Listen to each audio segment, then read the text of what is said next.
지금 바로 추가로 필요합니다. UAE의 긴급 요청이 들어왔습니다. 2026년 2월 28일 새벽 이란이 미사일과 드론 수백 발을 쏘아 올렸습니다. 그런데 전부 허공에서 터졌습니다. 한국 무기가 막아낸 겁니다. 그러자 전 세계가 발칵 뒤집혔습니다. 미국이 당황했고 일본이 경악했습니다. 그리고 3년간 한국 무기를 막으려 싸웠던 한 나라의 고위 관료가 눈물을 삼키며 이렇게 말했습니다. 내가 틀렸습니다. 무슨 일인지 바로 들어보겠습니다. 이야기를 시작하기 전 대한민국 최고로 댓글 남겨주세요. 구독과 좋아요는 이야기를 전하는데 큰 힘이 됩니다. 저는 그날 밤을 평생 잊지 못할 것입니다. 2026년 2월 28일 새벽 1시가 넘은 시각이었습니다. 저는 리야드 자택 침실에서 막 잠이 들려던 참이었습니다. 창문 너머로 사우디아라비아의 밤하늘이 조용했습니다. 아내는 이미 깊이 잠들어 있었고 22살 큰아들과 18살 딸아이의 방에서도 아무 소리가 들리지 않았습니다. 평화로운 밤이었습니다. 그런데 휴대전화가 울렸습니다. 알샴시 국장님, 즉시 지하 상황실로 오십시오. 목소리가 달랐습니다. 18년 동안 수많은 야간 호출을 받아봤지만 그 목소리에는 제가 들어본 적 없는 무언가가 담겨 있었습니다. 공포라고 하기엔 너무 절제되어 있었고 평온이라고 하기엔 너무 긴박했습니다. 저는 잠옷 차림으로 벌떡 일어나 서둘러 옷을 입었습니다. 아내가 눈을 비비며 물었습니다. 무슨 일이에요? 모르겠어. 일단 가봐야 해. 차를 몰고 국방부 청사로 달려가는 내내 라디오에서는 아무 소리도 나오지 않았습니다. 새벽 리야드의 도로는 텅 비어 있었습니다. 하지만 국방부 청사만은 달랐습니다. 주차장이 가득 찼고 건물 전체에 불이 환하게 켜져 있었습니다. 이 시각에 이 많은 차가 심장이 빠르게 뛰기 시작했습니다. 지하 2층 상황실 문을 열고 들어서는 순간 저는 공기가 달라진 것을 느꼈습니다. 25명 가까운 장교와 분석관들이 모니터 앞에 붙어 있었습니다. 전화기들이 쉬지 않고 울렸고 누군가는 아랍어로 빠르게 통화하면서 허리를 굽힌 채 화면을 들여다보고 있었습니다. 대형 스크린에는 지도가 펼쳐져 있었습니다. 그리고 그 지도 위로 붉은 점들이 셀 수 없이 많이 움직이고 있었습니다. 공군 사령관 술탄 알가미디 중장이 저를 발견하고 손짓했습니다. 알샴시 국장. 왔군. 봐. 그가 가리킨 화면 한쪽에 숫자가 찍혀 있었습니다.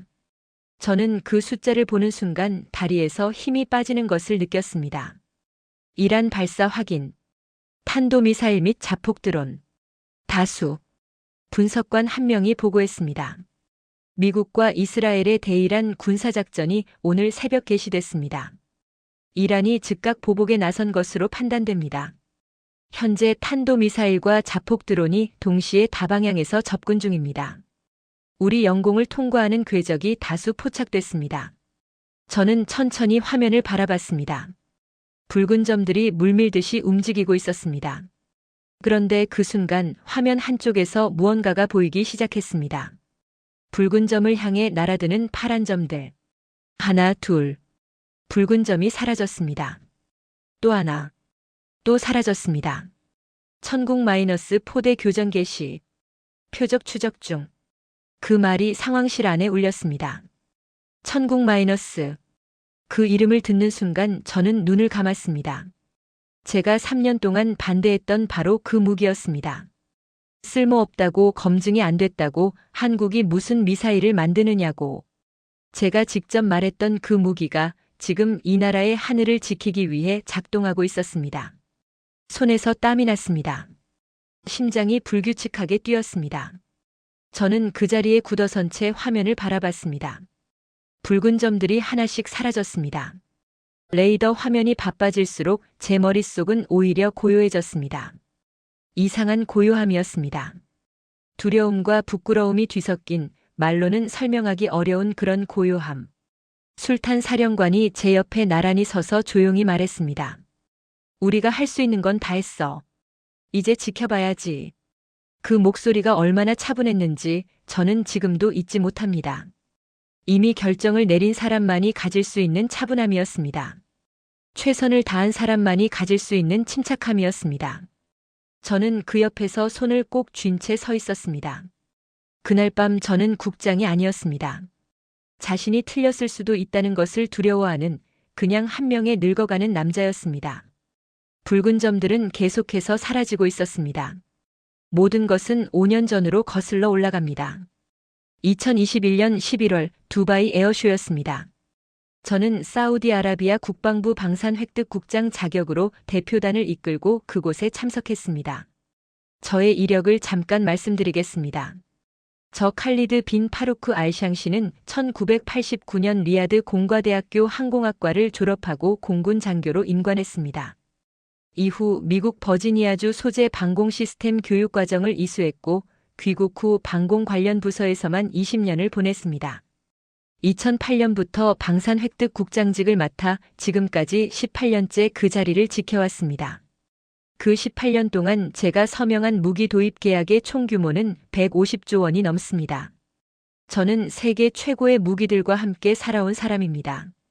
그래서 더 확신했습니다. 한국은 아직 아니라고. 두바이 에어쇼 현장은 예상보다 훨씬 컸습니다. 세계 각국의 방산업체들이 저마다 최신 무기와 장비를 앞세워 부스를 차렸습니다. 저는 대표단 일행과 함께 천천히 전시장을 돌아봤습니다.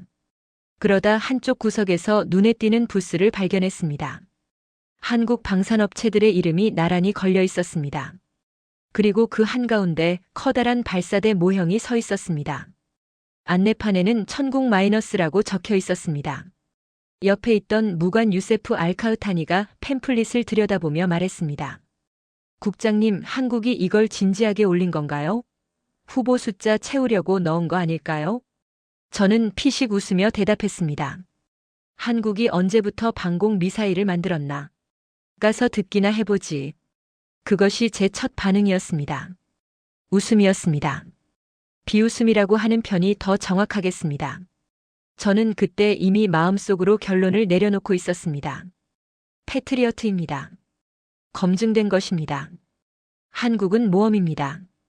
한국 측 담당자가 설명을 시작했습니다.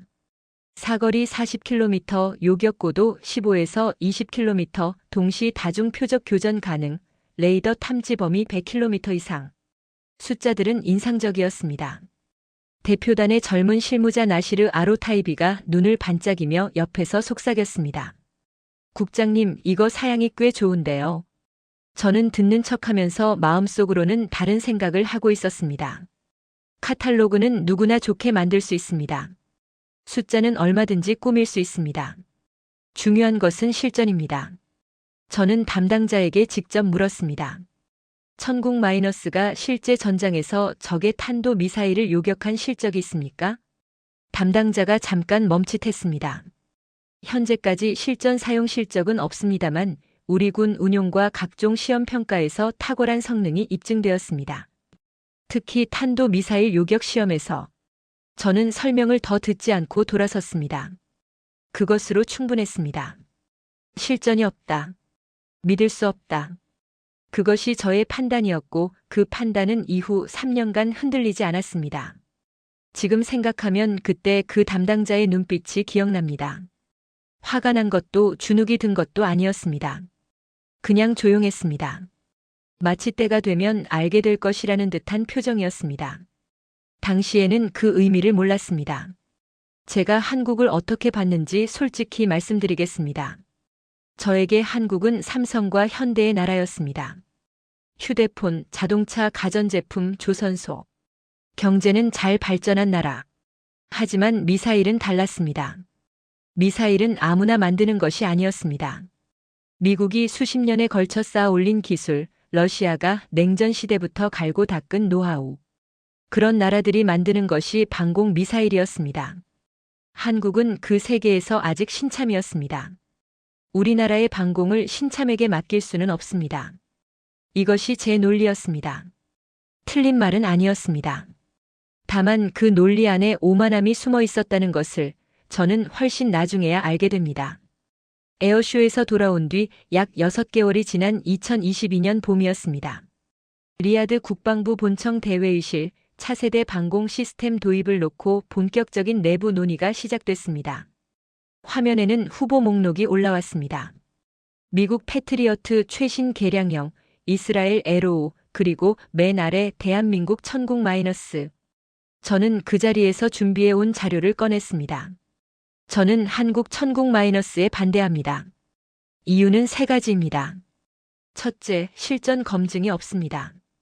패트리어트는 걸프전 이후 수십 년간 실전에서 사용됐습니다. 이스라엘 에로우는 실제 이란 탄도 미사일을 요격한 실적이 있습니다. 천국 마이너스는 단 한 번도 실전에 쓰인 적이 없습니다. 둘째, 한국 방산의 역사가 일천합니다. 한국이 독자 방공 미사일 개발을 시작한 것은 불과 20년 남짓입니다. 반면 미국 방산의 역사는 70년이 넘습니다. 경험의 차이가 곧 신뢰성의 차이입니다. 셋째, 정치적 리스크가 있습니다. 우리가 한국 무기를 선택하면 미국과의 방위 협력에 미묘한 변수가 생길 수 있습니다. 회의실이 조용해졌습니다. 그러나 결론은 그날 나지 않았습니다. 논쟁은 계속됐습니다. 저는 그 뒤 1년 동안 총 23편의 보고서와 의견서를 제출했습니다. 패트리어트의 장점을 담은 보고서, 천국 마이너스의 불확실성을 강조한 보고서, 한국 방산의 역사적 한계를 지적한 보고서. 2022년 중반에는 미국 방산업체 임원진을 리야드로 직접 초청해 발표회를 열기까지 했습니다. 저는 그 발표가 모든 것을 결정지을 것이라고 생각했습니다. 하지만 나중에 돌아보면 그 23편의 보고서는 전부 제 결론을 향해 쓴 것이었습니다. 새로운 것을 알려는 보고서가 아니라 이미 정해놓은 결론을 뒷받침하는 보고서였습니다. 그것이 저의 첫 번째 실수였습니다. 그 무렵 젊은 부하 나시르 아로타이비 과장이 직접 한국을 방문하고 돌아왔습니다. 경기도에 있는 실제 운용 부대를 견학한 것이었습니다. 사무실로 돌아온 나시르의 눈이 빛났습니다. 국장님, 직접 보니까 달랐습니다. 레이더 시스템 반응 속도가 정말 빠르고 운용 병사들도 굉장히 숙련되어 보였습니다. 국장님도 한번 직접 가보시는 게. 저는 그의 말을 잘랐습니다. 나는 이미 에어쇼에서 봤어. 에어쇼와 실제 운용 부대는 다릅니다. 에어쇼는 전시용이지만 부대에서는 진짜 작동 방식을. 나시르, 자네가 방공 시스템 전문가야? 아닙니다만. 그러면 전문가인 나의 판단을 믿어. 나시르가 고개를 숙이고 사무실을 나갔습니다. 그 친구가 나간 뒤 저는 창밖을 바라봤습니다. 리야드의 하늘은 그날도 맑고 파랬습니다. 저는 그때 제 모습을 제대로 보지 못했습니다. 18년간 방산 분야에서 쌓아온 경험이 저를 지켜주는 갑옷이라고 생각했습니다. 하지만 사실 그 갑옷은 새로운 것을 보지 못하게 하는 껍데기가 되어 있었습니다. 평생 직장을 지켜온 아버지 세대의 자존심이 그러하듯 저는 제가 쌓아온 것을 지키는 데만 급급했습니다. 그것이 얼마나 위험한 완고함인지를 저는 아직 몰랐습니다. 2022년 11월이었습니다. 술탄 알가미디 중장이 저를 따로 불렀습니다. 집무실 소파에 마주 앉은 그가 천천히 말문을 열었습니다. 알샴시 국장, 솔직하게 이야기하겠네. 가격 차이가 너무 크네. 저는 이미 그 숫자를 알고 있었습니다. 패트리어트 최신 개량형 포대 하나의 가격은 약 1조 원이 넘었습니다.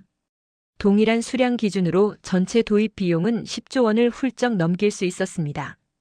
반면 한국 측이 제시한 천국 마이너스의 전체 도입 가격은 그것의 절반도 되지 않았습니다. 거기에 한국 측은 조건을 하나 더 내걸었습니다. 기술협력 협정도 걸려 있어. 우리 기술자들을 한국으로 보내서 교육시켜주겠다는 거야. 그리고 10년 후에는 우리나라에서 천공 시스템 부품 일부를 생산할 수 있게 해주겠다는 조건도 있어. 저는 잠깐 말을 잃었습니다. 기술 이전, 부품 현지 생산. 미국은 그런 조건을 제시한 적이 한 번도 없었습니다. 핵심 기술은 절대 내줄 수 없다고 레이시온 측은 딱 잘라 말했습니다. 그 순간 가슴 어딘가에서 무언가가 흔들렸습니다. 하지만 저는 그 흔들림을 눌렀습니다. 사령관님, 안보는 가격으로 결정하는 것이 아닙니다.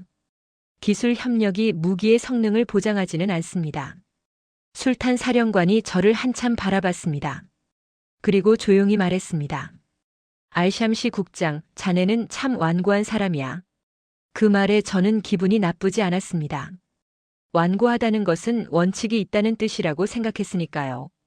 지금은 다르게 생각합니다. 완고함이란 변화를 보지 못하게 만드는 벽이 된다는 것을. 며칠 뒤 결정이 공식 발표됐습니다. 사우디아라비아 국방부 대한민국 천국 마이너스 방공 미사일 시스템 도입 최종 결정. 총 규모 수조원, 포대수 다수, 순차 배치 시작. 장관이 저를 불렀습니다. 알샴시 국장 결정됐어. 이제 자네가 이 사업을 관리해. 저는 속으로 깊은 한숨을 쉬었습니다. 제가 3년 동안 반대해온 사업을 제가 직접 관리해야 하는 상황이 된 것입니다. 하지만 관료로서 할 수 있는 말은 없었습니다. 알겠습니다, 장관님. 그날 밤 집에 돌아왔습니다. 아내가 주방에서 나오며 물었습니다. 오늘 표정이 왜 그래요? 한국 무기로 결정됐어. 아내가 잠깐 멈췄습니다. 당신이 그렇게 반대했던 거? 저는 고개만 끄덕였습니다. 아내는 더 묻지 않았습니다. 18년 공직 생활을 옆에서 지켜본 사람이었으니까요. 남편이 얼마나 완고하게 싸워왔는지를 누구보다 잘 아는 사람이었으니까요. 그날 밤 저는 오래 잠을 이루지 못했습니다. 천장을 바라보면서 생각했습니다. 만약 제가 옳다면? 만약 실제 상황에서 그 무기가 실패한다면? 그것은 국가 안보의 문제이기 이전에 사람의 생명이 걸린 문제였습니다. 그 책임을 어떻게 질 것인가? 그 생각이 새벽까지 저를 놓아주지 않았습니다. 하지만 동시에 또 다른 생각도 스쳤습니다. 만약 내가 틀렸다면? 그 가능성을 저는 그날 밤에도 끝내 인정하지 못했습니다. 2023년 초 한국 기술진이 리야드에 도착했습니다. 총 130여 명이었습니다. 한화 에어로스페이스 소속 엔지니어와 기술자들로 구성된 팀이었습니다. 인천에서 리야드까지 장거리 비행을 마치고 공항에 나타난 그들은 생각보다 젊었습니다. 30대 초중반이 대부분이었고 팀을 이끄는 수석 엔지니어 박성준은 나이가 44살이라고 했습니다. 저는 그들을 처음 맞이하는 자리에서 솔직하게 말했습니다. 저는 이 사업에 처음부터 반대했던 사람입니다. 그래서 더 엄격하게 볼 겁니다. 실망시키지 마십시오. 회의실에 잠깐 침묵이 흘렀습니다. 박성준 수석이 조용히 대답했습니다. 알겠습니다. 결과로 보여드리겠습니다. 담담했습니다. 화를 내거나 당황하지 않았습니다. 그냥 결과로 보여드리겠습니다. 그 6글자가 마음에 걸렸습니다. 자신이 없으면 나올 수 없는 말이었기 때문입니다. 설치 작업이 시작됐습니다. 예정 기간은 12개월이었습니다. 그런데 한국기술진은 그것을 9개월 만에 끝냈습니다. 예정보다 3개월이 빨랐습니다. 저는 현장을 직접 확인하러 갔습니다. 레이더가 돌아가고 있었습니다. 발사대가 정상 각도로 서 있었습니다. 통제 차량 안에서는 화면이 빛나고 있었습니다. 제가 가장 인상 깊었던 장면은 따로 있었습니다. 2023년 한여름 오후 저는 포대 설치 현장 중 한 곳에 들렀습니다. 한낮 기온이 42도를 넘는 날이었습니다. 그 뜨거운 태양 아래서 한국 기술자들이 작업을 하고 있었습니다. 얼굴은 빨갛게 달아올라 있었고 땀이 흘러내렸습니다. 점심시간이 됐습니다. 그들은 작업 차량 그늘 아래 앉아서 도시락을 꺼냈습니다. 한국에서 가져온 것 같은 포장이었습니다. 저는 그 옆을 지나다가 무심코 물었습니다. 힘들지 않습니까? 가장 젊어 보이는 기술자가 고개를 들었습니다. 그는 30살도 안 돼 보였습니다. 더운 건 괜찮습니다. 빨리 끝내야죠. 빨리 끝내야죠. 저는 그 짧은 말에 걸음을 멈췄습니다. 왜 그렇게 서두르느냐고 물어보고 싶었지만 묻지 않았습니다. 나중에 박성준 수석에게서 들었습니다. 한국기술진 전원이 하나의 생각을 공유하고 있었다고 합니다. 이 포대들이 실제 방공 임무를 맡기 전에 완벽하게 가동되어야 한다는 것. 그것이 지연되면 이 나라 국민이 위험에 노출될 수 있다는 것. 그래서 빨리 끝내야 한다는 것. 그뿐만이 아니었습니다. 박성준 팀은 아부다비 파견 기간 동안 매주 기술 점검 보고서를 작성했습니다. 그 보고서 마지막 줄에는 매번 같은 문장이 적혀 있었습니다. 이 시스템은 반드시 작동해야 한다. 우리가 없는 자리에서 이 무기가 사람을 지켜야 한다. 저는 그 이야기를 듣고 처음으로 진심으로 부끄러웠습니다. 저는 이 사업의 예산이 아깝다고 했습니다. 하지만 그들은 그 돈의 가치를 저보다 훨씬 잘 알고 있었습니다. 저는 여전히 성능은 두고 봐야지라고 생각하면서도 가슴 한편이 조금씩 흔들리기 시작했습니다. 상황실 대형 스크린 앞에 선 저는 숫자들을 보면서 계속 계산했습니다. 이것은 실제로 일어난 일입니다. 2026년 2월 28일 미국과 이스라엘의 대이란 군사작전이 개시됐습니다. 이란은 즉각 보복에 나섰습니다. 탄도미사일 174발, 자폭 드론 689대, 순항미사일 8발. 이란이 쏟아낸 것들이었습니다. 그것들이 우리 영공을 향해 날아오고 있었습니다. 분석관이 다급하게 보고했습니다. 탄도미사일 다수 접근 중. 천국-4대 교전 개시. 레이더 화면이 바빠지기 시작했습니다. 붉은 점들이 물밀듯이 들어왔고 파란 점들이 그것을 향해 날아갔습니다. 하나, 둘, 셋. 붉은 점들이 하나씩 사라졌습니다. 저는 그 화면을 너클 잃고 바라봤습니다. 가장 위급한 순간이 찾아왔습니다. 분석관이 목소리를 높였습니다. 수십 기 동시 접근입니다. 포대 과부하 우려. 상황실이 긴장으로 얼어붙었습니다. 저는 눈을 질끈 감았습니다. 만약 지금 천국-가 실패한다면, 만약 제 반대가 옳았다면, 그것은 국가 안보의 실패이기 이전에 수만 명의 생명이 걸린 문제였습니다. 술탄 사령관이 낮고 단호하게 말했습니다. 한국기술팀 긴급 연락. 현 상황 공유. 비상 연락이 이루어졌습니다. 박성준 수석이 한국에서 원격으로 연결됐습니다. 한국은 이미 아침이었습니다. 그의 목소리가 스피커를 통해 흘러나왔습니다. 현 상황 파악했습니다. 천국- 시스템은 동시 다중 표적 처리 기능이 설계 기준 이상으로 검증됐습니다. 현재 수량은 처리 가능 범위입니다. 포대 운용자들을 믿어주십시오. 그 목소리가 얼마나 침착했는지 저는 눈을 떴습니다. 화면을 봤습니다. 붉은 점들이 접근하고 있었습니다. 그리고 천국-가 교전을 시작했습니다. 하나씩 하나씩 붉은 점들이 사라졌습니다. 손에서 땀이 났습니다. 심장이 불규칙하게 뛰었습니다. 저는 그 자리에 굳어선 채 화면만 바라봤습니다. 새벽이 깊어가는 동안 교전은 계속됐습니다. 탄도미사일, 자폭드론, 순항미사일. 이란이 쏘아 올린 것들이 하나씩 레이더에서 사라졌습니다. 저는 그 장면을 보면서 단 한 가지 생각만 했습니다. 제발. 그냥 제발. 새벽 4시가 넘어서 마지막 발사체가 레이더에서 사라졌습니다. 분석관이 조용히 보고했습니다. 교전 종료. 최종 결과 집계 중. 상황실이 말없이 기다렸습니다. 몇 분이 지났습니다. 그리고 숫자가 나왔습니다. 탄도미사일 174발 중 161발 요격. 자폭 드론 689대 중 645대 격추. 순항미사일 8발 전량 격추. 종합 요격률 90% 이상. 그리고 천국-의 요격률은 그 평균과 대등하거나 그 이상이었습니다. 그 다음 몇 초 동안 상황실에 아무 소리가 없었습니다.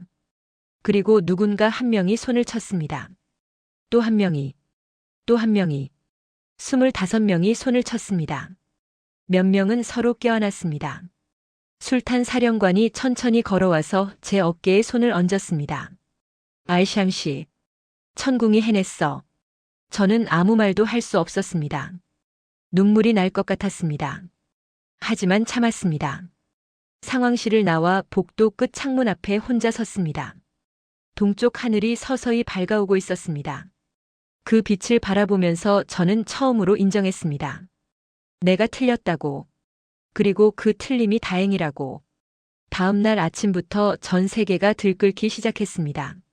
미국 방산 전문 매체들은 한국 방산이 이번에 스스로를 증명했다고 보도했습니다. 천국-는 이제 세계 상위권 방공 시스템 명단에 올릴 수 있다는 평가가 나왔습니다. 일본에서는 경악하는 반응이 나왔습니다.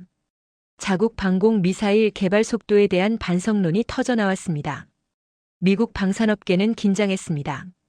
패트리어트의 자리를 위협하는 새로운 경쟁자가 나타났다는 분석이 쏟아졌습니다. 그리고 아랍에미리트가 움직였습니다. 실전에서 천국 마이너스의 성능이 확인되자마자 추가 구매를 긴급 요청했습니다. 신규 생산 물량뿐 아니라 한국군이 현재 운용 중인 포대까지 제공이 가능한지를 비공식으로 타진했습니다. 사우디아라비아도 추가 협의에 나섰습니다. 이라크도 도입을 공식 검토하기 시작했습니다. 중동 전체가 한국 방공망을 향해 줄을 서기 시작한 것입니다. 사흘 뒤 저는 박성준 수석을 복도에서 마주쳤습니다. 저는 그를 잠깐 멈춰 세웠습니다. 박 수석 잠깐. 예, 국장님. 저는 무슨 말을 해야 할지 잠깐 생각했습니다. 긴 말은 나오지 않았습니다. 수고했습니다. 그것이 전부였습니다. 하지만 그 두 마디에 제가 담을 수 있는 모든 것을 담았습니다. 박성준 수석이 조용히 고개를 숙였습니다. 저희도 최선을 다했습니다. 무탈하게 끝나서 다행입니다. 다행이라고 했습니다. 저는 그 단어를 오래 가슴에 품었습니다. 그것이 한국이라는 나라의 진짜 모습이었습니다. 은퇴 후 저는 리야드 교외의 조용한 주택가에서 살고 있습니다. 작은 정원이 있는 2층짜리 집입니다. 아침이면 정원에 물을 주면서 하루를 시작합니다. 22살 아들과 18살 딸이 각자의 길을 나서는 것을 배웅하고 나면 서재에 앉아 커피 한 잔을 마십니다. 그리고 뉴스를 봅니다. 한국 관련 방산 뉴스가 나올 때마다 저는 화면을 오래 바라봅니다. 어제도 그랬습니다. 이라크 국방부가 천국 마이너스 도입을 공식 검토하기로 했다는 소식이었습니다. 그 옆에는 또 다른 뉴스가 있었습니다. 중동 여러 나라들이 한국 방공망 도입 협의에 잇따라 나서고 있다는 내용이었습니다. 저는 그 뉴스들을 보면서 생각했습니다. 내가 반대를 관철시켰다면 이 흐름이 달라졌을 것입니다. 그날 밤이 없었다면 이 모든 것도 없었을 것입니다. 저는 요즘 아침마다 제 실수를 되새깁니다. 첫째, 저는 경험의 길이만 봤습니다. 미국 70년, 한국 20년. 그래서 미국이 낫다고 결론 내렸습니다. 하지만 경험의 길이보다 경험의 밀도가 중요할 수 있다는 것을 몰랐습니다. 한국은 그 20년을 누구보다 치열하게 살았습니다. 둘째, 실전이 없다는 것을 약점으로만 봤습니다. 하지만 실전이 없다는 것은 실패도 없었다는 뜻이기도 했습니다. 셋째, 저는 한국이라는 나라를 제대로 공부하지 않았습니다. 술탄 사령관이 그때 제게 말했습니다. 제품만 봤지 나라를 봤어? 저는 그 말을 흘려들었습니다. 하지만 그 말이 맞았습니다. 한국은 1950년 전쟁으로 모든 것이 불탔던 나라입니다. 그 나라가 70년 만에 이 자리까지 왔습니다. 잿더미에서 일어선 아버지 세대가 공장을 세우고 그 아들 세대가 반도체를 만들고 그 손자 세대가 세계 최고 수준의 방공 미사일을 만들었습니다. 저는 그 과정을 알려하지 않았습니다. 그것이 가장 큰 실수였습니다. 한국에 대해 이제 제가 말할 수 있는 것들이 있습니다. 한국은 조용한 나라입니다. 큰 소리치지 않습니다. 자랑하지 않습니다. 하지만 말한 것은 반드시 합니다. 박성준 수석이 처음 만나는 자리에서 했던 말을 기억하십니까? 결과로 보여드리겠습니다. 그 말이 그날 밤 90% 이상의 요격률이 됐습니다. 한국은 신뢰를 지키는 나라입니다. 납기를 맞춥니다. 아니, 오히려 더 빠르게 앞당깁니다. 그리고 한국은 배움을 멈추지 않는 나라입니다. 42도 사막 위에서도 낯선 땅에서도 반대하는 사람 앞에서도 묵묵히 일했습니다. 한국은 을이 아니었습니다. 호구가 아니었습니다. 그저 자신을 증명할 때를 기다리고 있었습니다. 저는 그 모습을 너무 늦게 알아봤습니다. 하지만 알아봤다는 것, 그것이 지금의 저에게 남은 유일한 위안입니다. 지금까지 사우디아라비아 방산 획득 국장으로 18년을 일했던 칼리드 빈 파루크 알샹시의 고백이었습니다. 한국 무기를 막으려 했던 한 외국인이 결국 그 무기 앞에 무릎을 꿇은 이야기였습니다. 천국 마이너스는 말이 아닌 결과로 대한민국을 세계에 증명했습니다. 묵묵히 땀 흘린 이름 모를 기술자들, 그리고 70년 전 잿더미 위에서 오늘을 만들어 온 모든 대한민국 국민 여러분께 이 이야기를 바칩니다. 대한민국을 응원합니다. 이 이야기가 감동이 되셨다면 구독과 좋아요 부탁드립니다. 지금까지 감동운이었습니다.